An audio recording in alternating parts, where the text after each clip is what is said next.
Yes, get ready for the dictation containing 400 words at the speed of 80 words per minute. Let's start.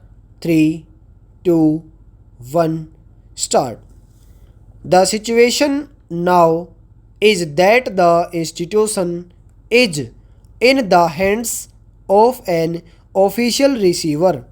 He has done good work, but obviously at the present moment, because he is only a honorary person looking after the institution, he cannot give much time, and the institution had not been doing the work for which it was established several years back. Various efforts have been made to bring about some kind of a settlement, but all these efforts have failed. Ultimately, the Uttar Pradesh government had to intervene and pass the Act of 1956. This act was also in the nature of an interim measure, but the act of the UP government was challenged in the High Court at Allahabad, and it was declared ultra vires mainly on the ground that it created a corporation with objects not confined to one state, and the court said that legislation could be passed only by parliament.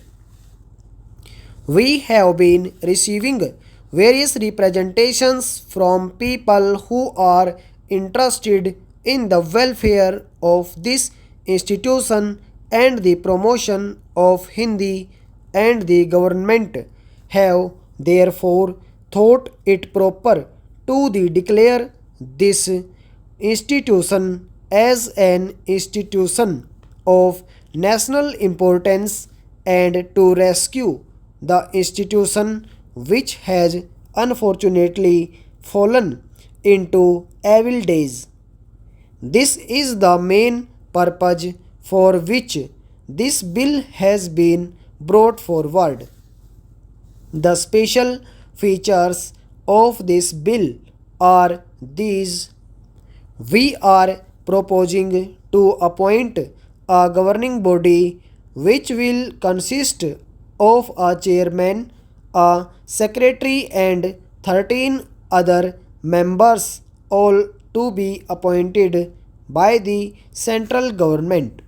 But this will only be an interim measure. This bill empowers the governing body to make, with the approval of the central government, the rules of the Sammelan. It will also set up a properly constituted government body which will take charge of the institution in course of time.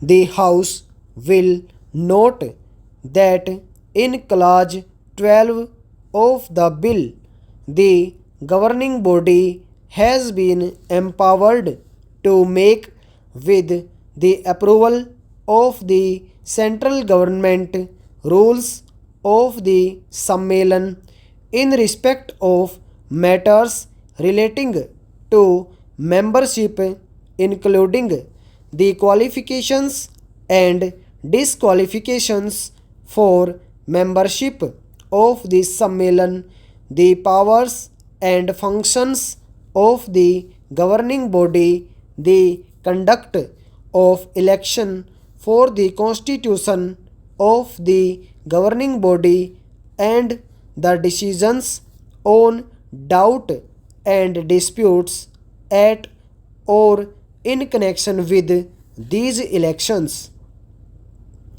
It is also proposed that the accounts of this institution should be audited by a chartered accountant, stop over.